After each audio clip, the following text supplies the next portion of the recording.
Recorded Books presents an unabridged recording of Ricky Martin by Matthew Newman, narrated by Ramón de Ocampo. Chapter 1. Ricky Rocks the Grammys. It was all in those amazing hips.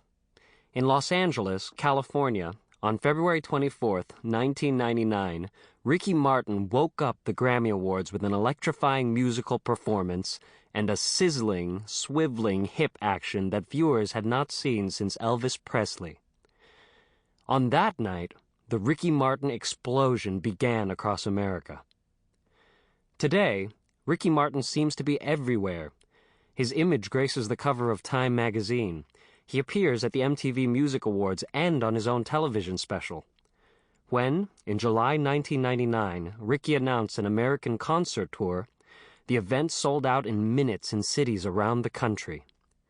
Indeed, this hot young star has redefined the standard of success for a crossover artist.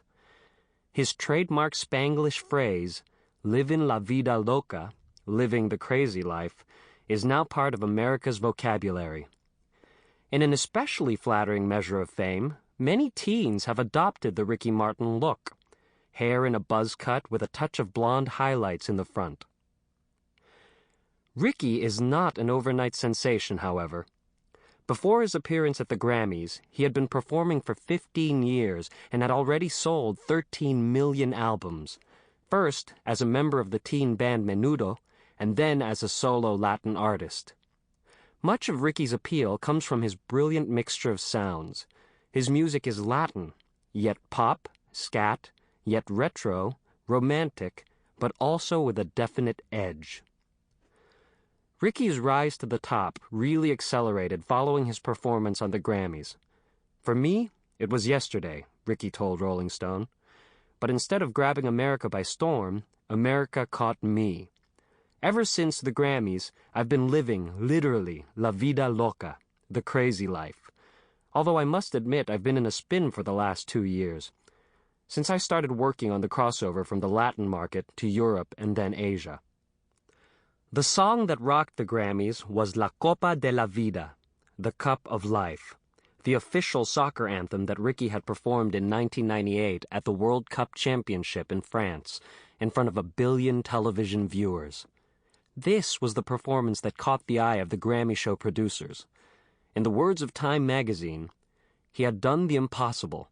He had sung about soccer in Spanish and got Americans to care.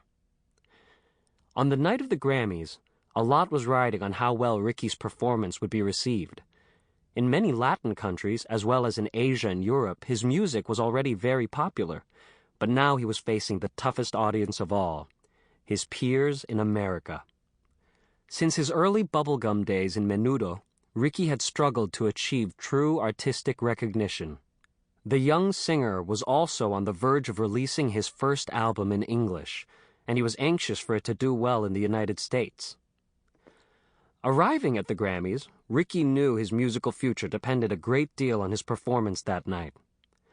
Once inside the auditorium, he mingled with such musical stars as Will Smith, Celine Dion, and Sting. The established Latin contingent was also there, including Gloria Estefan and John Secada, as well as the new Latin wave, represented by such artists as Colombian rock singer Shakira, New York salsa singer Marc Anthony, and Ricky's soon-to-be top 40 companion, singer and actress Jennifer Lopez. Accompanying Ricky at the Grammys was a group of his closest friends, among them Robbie Draco Rosa, one of the producers of Livin' la Vida Loca, and a former bandmate in Menudo. Other friends included Emilio Estefan, husband of Gloria, and Desmond Child, one of the songwriters on Ricky's first English-language album, still to be released at that time. Ricky was also accompanied by a tall, blonde beauty named Rebecca de Alba, who was his girlfriend at that time.